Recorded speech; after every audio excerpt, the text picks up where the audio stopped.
Today we're uncovering the truth behind leafy greens. Love them or hate them, certain leafy greens play an important role in your gut health. But do all leafy greens rate high when it comes to nutrition? Let's get to the bottom of it. I'll be ranking these leafy greens from S to F.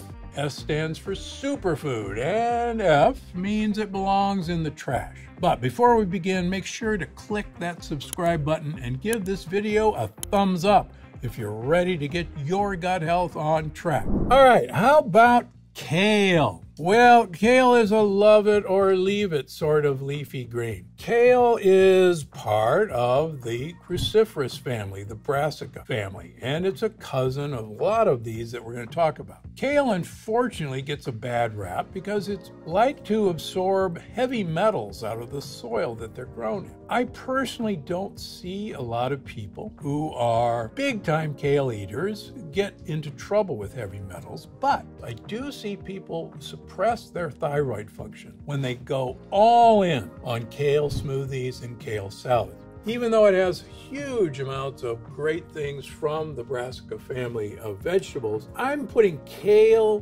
down in B. Don't get mad at me. And don't hate it as much as some of the haters out on the internet. How about collard greens? Well, collard greens, I went to medical school in Georgia, and collard greens are beloved by people in Georgia, and they're part of the family of brassica vegetables. And interestingly, traditionally in Georgia and the South, collard greens are always eaten with vinegar. I've learned since that one of the benefits of vinegar is that it is a short-chain fatty acid, and it actually improves your gut health along with all of the fiber and polyphenols in collard greens. So I'm moving them up to A. Please give them a try. They're a very humble vegetable. They're great in stews. They're great steamed for a long time. One of the darlings of salads now is arugula. I can't find a salad in the south of France and Italy that doesn't have arugula. In fact, interestingly enough, one of the favorite ways to eat arugula, particularly in Italy, is to have pizza con rucola.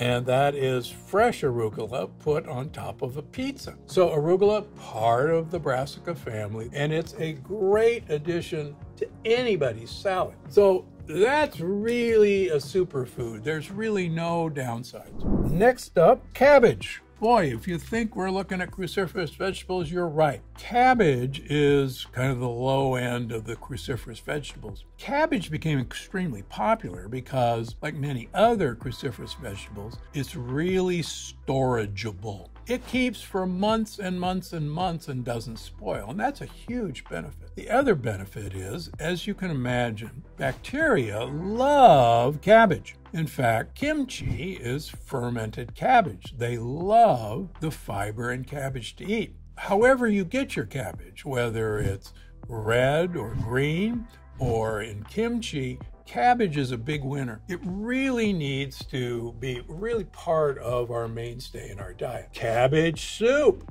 is not as crazy as people think. I've actually released YouTube videos on cabbage soup. Now, cabbage does not mean coleslaw. Most coleslaw is loaded with sugar, so you'll tolerate the bitterness of cabbage. But make your own coleslaw and use other forms of sweetener like allulose.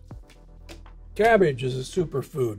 All right, next up, bok choy. Bok choy, again, is part of the cruciferous family of vegetables. It's more and more visible in most of our grocery stores. It's great in stir fries. You can eat it raw. It's a little difficult to eat raw, but I certainly like to chop it up and put it in my salads. Bok choy is unloved as well. I'm going to put it on the A. Look for it, try it, braise it. You can't go wrong. Next up, romaine lettuce. If you're going to have lettuce, please ditch the iceberg lettuce and get romaine lettuce instead. We're beginning to see small heads of romaine lettuce, and quite frankly, the darker the romaine lettuce, the better. Now, let's be honest, lettuce really doesn't have a lot of health benefits except as a delivery device to get olive oil and vinegar into your mouth. And as long as you approach it with that idea, it's a great intro to the lettuces. On the other hand, iceberg lettuce basically has no redeeming social values. Sure, it's easy, it's what we all grew up with, but we all grew up with it because iceberg lettuce was really one of the only lettuces that could be shipped across country. And that's how it got its hold.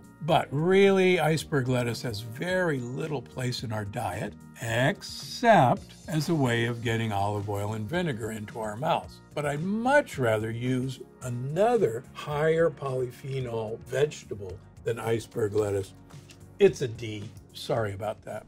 All right, how about microgreens? Well, these little darlings are really expensive, but they're actually loaded with interesting polyphenols. We're seeing them more and more common. You just have to be careful paying $6 or $7 for this little container of microgreens. There's probably better ways to get polyphenols into your diet, but microgreens, if you find them, try them. They do add some nice punch to certain foods, but just because of the price, they're down in the D. So let's take a quick break to test your knowledge on, next up, spinach. Now here are 2 facts and 1 lie about spinach. Can you guess which one is the lie? Spinach consumption increased by 33% due to the fame of Popeye. Green pigment from spinach was used for paint during the medieval times. March 1st is National Spinach Day.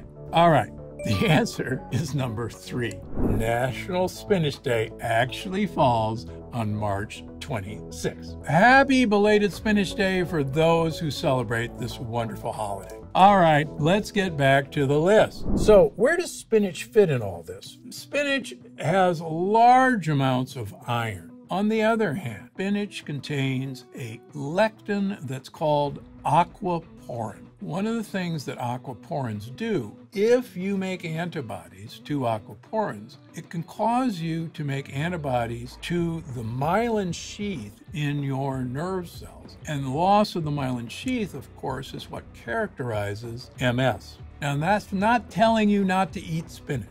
But if you do have MS and or another autoimmune disease, a neurologic disease, spinach may not be your best friend. That being said, because of that, it's going to get a C. Swiss chard. I grow Swiss chard in my garden. In fact, I had Swiss chard for dinner last weekend, 2 days in a row. This is also part of the cruciferous family of vegetables. The great thing about it is it's multiple colors, and all those colors are actually polyphenols. Each of these colors add a different kick to Swiss chard. I happen to think it's got a great texture and great flavor, so really think about getting Swiss chard way up there on your list of great foods. Mustard greens, another of the cruciferous family of vegetables. Are you getting a trend here? There's so many of these leafy vegetables that are cruciferous. You're all told to eat cruciferous vegetables, but everybody says, oh, I have to have more broccoli and more cauliflower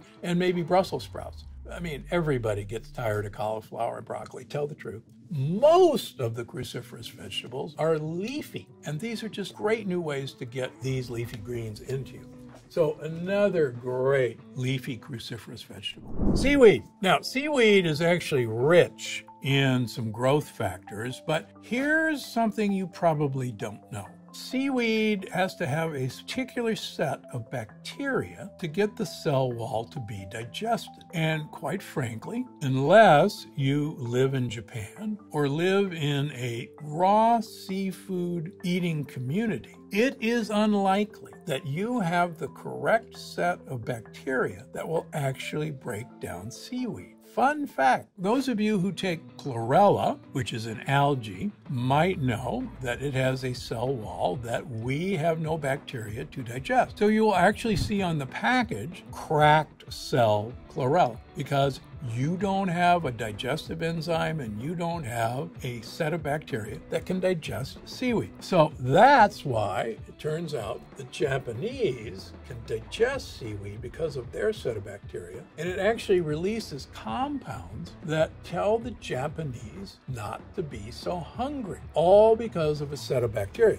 Long story short, if you have those set of bacteria, seaweed's a superfood for you. But most of us don't have it. You're kind of wasting your time eating all that seaweed salad, unless you are from Japan. Now, we're going to join some of my favorite vegetables that I talk about all the time that you need to get into your diet. And these are vegetables like Endive, Radicchio, and Frisee lettuce. These guys are all loaded with inulin. Now, this is the chicory family of vegetables. Almost every Trader Joe's carries Endive, Belgian Endive. It's more and more prevalent. It's great chopped up into salads. It's great grilled. It's great wrapped in a piece of prosciutto and then grilled. It's delicious. I get that in Italy all the time. This is one of the best ways to feed good gut bacteria that anybody has ever done. Tricolore salad in Italy has Belgian Endive, Radicchio, and Arugula. So these guys are pretty smart. They are feeding their gut buddies all the time. Now, Radicchio is not part of the lettuce family. It's part of the chicory family. And there's several forms that we're seeing in the grocery stores. There's the long, skinny one called Treviso. These things last forever as well. But absolutely get this into your salads. I have never had a salad in France or Italy that doesn't have Radicchio in it. Similarly, Frisee lettuce, sometimes called curly endive or frisee, is all part of the chicory family. Quite frankly, I've never had a salad without this in the south of France or in Italy. These guys are on to something, and we should be on to it too. If you want happy gut bacteria, the more of these, the better for you. So Belgian endive gets up there. Frisee lettuce gets up there. Radicchio gets up there. That's a triple header. Speaking of, wow, this has got to be healthy, what about alfalfa sprouts? Well, unfortunately, alfalfa sprouts contain some pretty deadly compounds. When things first start sprouting, their lectin content increases dramatically. So please, please, please do not be like a hippie from the 60s and put alfalfa sprouts on your salad. That's an F.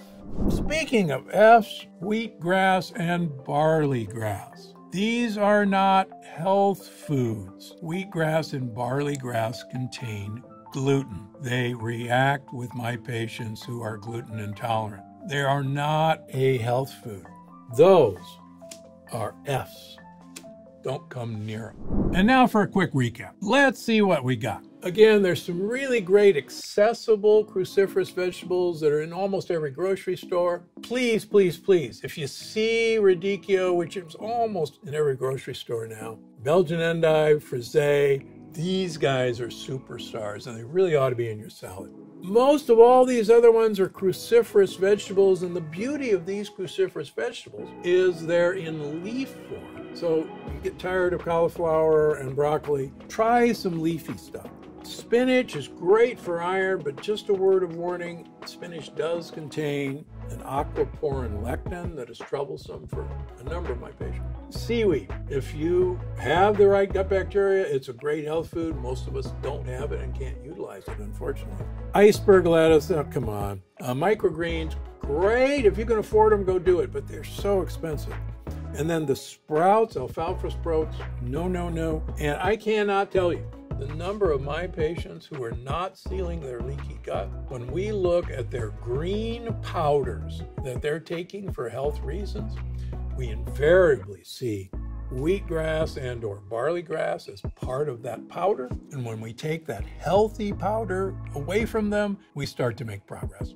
We can see it in our patients' blood work. And that is my gut instinct. If you enjoyed this episode of Gut Instincts, don't forget to subscribe and hit that like button. Let me know in the comments which leafy green you're trying this week. Because remember, eat smart, feel great. I'm Dr. Gundry, and I'll see you next time.